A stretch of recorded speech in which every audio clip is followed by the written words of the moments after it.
3, who the fuck did I marry? So this is when he showed me a letter from Chase with the Chase logo at the top, stating that he had been approved for a mortgage for a $750,000 mortgage, or a $750,000 house. So he was like, we can't go over 750.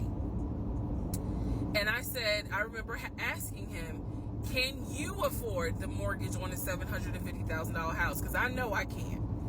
This is when he explains to me, I told you how I played arena football. I invested my money really well. So he said, I have money that will help pay for the mortgage. He was like, we're good. Like, I'm financially, I am okay. He was like, that's why I'm able to get approved for $750,000 mortgage. So he told me that his money was in different savings accounts. He said he had an account with Chase Bank, he had an account with US Bank, and he had an offshore account. This is what he told me.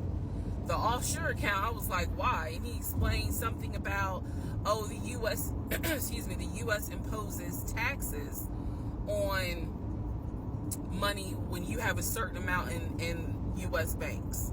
He was like, so everybody knows that it's smart to have some money in an offshore account. Y'all, look, I live paycheck to paycheck. I was like, okay, that's whatever. I said, so you have the money to pay for a home. I'm also holding in my hand a letter from Chase saying that he was approved for $750,000. So I went off of what I saw. So we contacted a realtor. I won't say his name, but man, if he ever sees this TikTok, I owe this man such an apology. But we contacted a realtor who was based in Cobb County, because I was very adamant I wanted to move back to Marietta, Smyrna area in Cobb County, Georgia. He was fine with that. His whole attitude was, you're going to be my wife, happy life. So we met a realtor. I would find houses that I wanted to tour. Keep in mind that this was COVID. So at the time, we could not tour a home. It would have to be a virtual tour.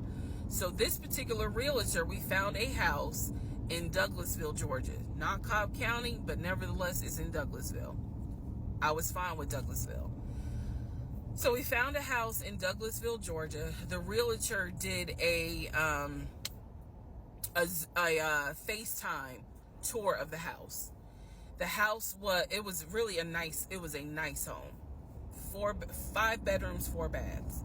So we did a FaceTime tour of the home, and the home was listed, I believe, roughly 400 and something thousand. I really like the house. I could see myself living there. I could see us living there. Could see us with the kid there. This is now April, just for timeline purposes. This is April. So he really liked the house. He was like, you know what, we'll put an offer in on the house. He was like, if you like it, because again, it was COVID, we weren't going to be able to see the house in person because the family still lived there. So he said, I'll put an offer in. We'll see if it's accepted. I said, okay. So he puts an offer in. He's telling me he put an offer in. I need to clarify some things he told me and the things that I actually saw. So for this house in Douglasville, he told me he was putting an offer in. The realtor would call me, because one thing that the realtor told us, he was like, if the woman likes the house, typically the house is going to get bought. So he kind of dealt with me a bit more than he did my ex-husband. And again, this is April 2020. This is before we got married. So at the time, he was my boyfriend. So the realtor was calling me and it was like, hey, I put the offer in, and what they're asking for is proof of funds. And I did not know anything at this time about buying a house. So I was like, hey, you probably need to talk to him, because I'm not even listed on the mortgage. Like, from the paperwork I saw, it was only in his name. So he called him. I guess they talked. I was not there, but I'm assuming that they had talked. So the boyfriend is coming, my ex is coming home saying, yeah, I talked to so-and-so. I sent him over the paperwork. The offer was approved, and they are going to try to do a virtual closing. First, we got to do an inspection.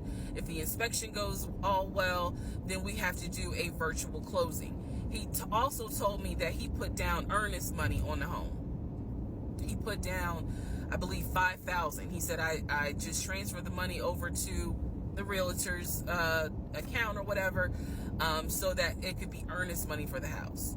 So I'm just like, okay, great. He was like, so realistically, this is April. We should be able to get in that house by June.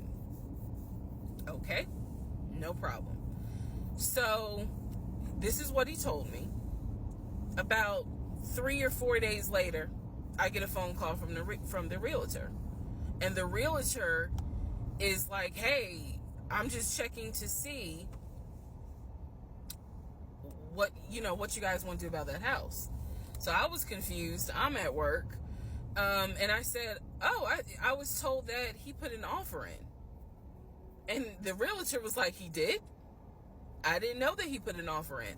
And I said, well, why wouldn't you know? Like, he told me he put the offer in, and he had paid earnest money, $5,000 earnest money.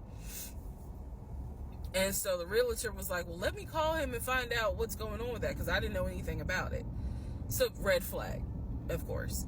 So I call him, and he, in true narcissistic nature, he flips the script, and he like goes off. He's like cussing, going off, like he shouldn't, excuse me, I have the hiccups. He shouldn't be calling you.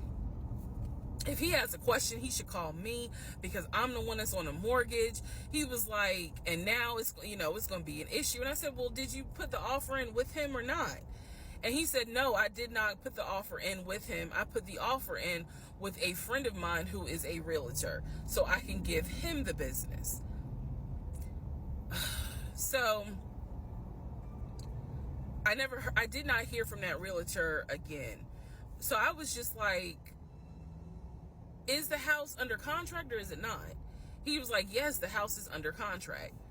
This is how crazy things work out. About 3 days later, on Realtor.com, I'm looking at the house because I was trying to figure out in my mind how I'm gonna decorate. It shows the house is under contract. So, showed my boyfriend. My boyfriend's like, I told you it was under contract. He was like, I did you not believe me? And I ain't had the heart to say, hell no, I didn't believe you. Like, it seemed too good to be true. But once I saw the house was under contract, I absolutely believe that, okay, it's under contract with him. Like, yeah, we're about to do inspection. We are about to move. And so we had driven by the house because, again, keep in mind, a family's still living there. So we had driven by the house. At this point, he was like, I want us to start looking for furniture so that way we can go ahead and order it. So when it's time to move, the furniture is ready, because, it takes like 6 to 8 weeks sometimes for furniture to be delivered if they don't have it in stock. Like, he was very methodical and planning and saying, this is what we need to do. So we started going to Home Depot, Lowe's, because we had a printout of what the sellers were going to take. They were going to take the appliances. He had a printout. Let me be clear. He had a printout. So it said on there that they were going to take the appliances. So we needed to get a new stove, new refrigerator, new microwave, all that stuff. So we went to Home Depot and Lowe's, and I went ham. I chose all these new appliances. And here's where we get into the shopping.